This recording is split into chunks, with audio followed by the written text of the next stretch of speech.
Hello, Ravenhearters. I am not dead. Yeah, I know it's been a good month since I've uploaded a regular video. But while I may not be dead, I've been reading a book about people who are. Neil Gaiman's The Graveyard Book. This book is a reinterpretation by Neil Gaiman of Rudyard Kipling's The Jungle Book, actually, hence The Graveyard Book. He watched his young son riding a bicycle through a graveyard, and it looked like to him that his son was so at home in the graveyard that he suddenly was inspired to write a book about a child who grew up in a graveyard. So after seeing that, he went home to start writing this book, but then stopped because he thought that he wasn't a good enough writer to start writing this book yet.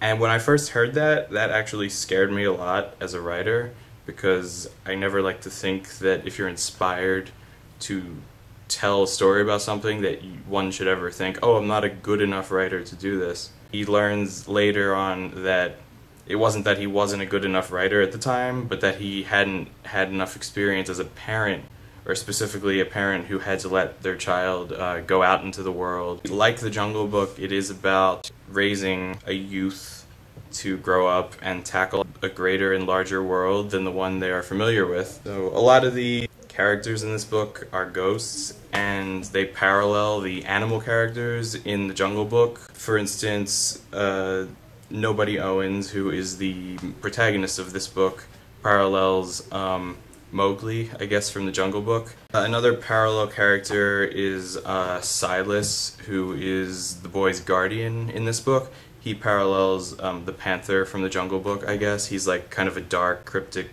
mentor character. And one of the details about this book that struck me as unique and exciting personally is that it's divided, like The Jungle Book, up into episodes. Every chapter is a different vignette in and of itself. That excites me because my novel, the one I was writing for NaNoWriMo, actually is divided up like that as well. There is, of course, one coherent plot that ties together every episode of this story, which is divided up into 8 chapters. And through the little offshoot adventures, Nobody Owens does eventually come to terms with his destiny that has to do with why he's in the graveyard in the first place. This book does have illustrations by Dave McKean, I believe. This is the very beginning of the book. I don't know if you can see it, but yeah, it's you know, menacing. Here's another one. That's Bod and Silas talking in the graveyard. I've read a lot of books lately that are illustrated. Like The Plucker was illustrated, and this is too. This is more of a straightforward, conventional novel for the most part, as you can see. But like Coraline by Neil Gaiman, this book is more or less oriented towards children. Here's another illustration to give you a good idea of Dave McKean's drawing style, which I like very much. This one's cool too.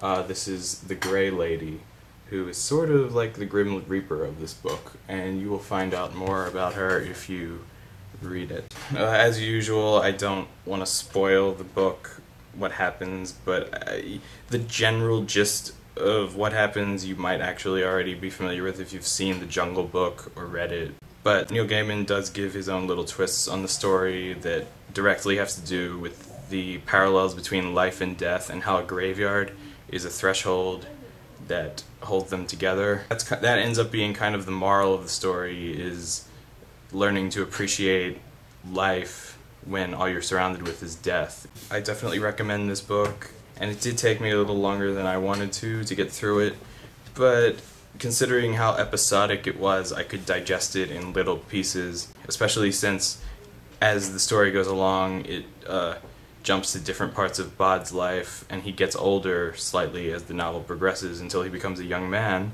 Anyway, peace, and I will see you guys later.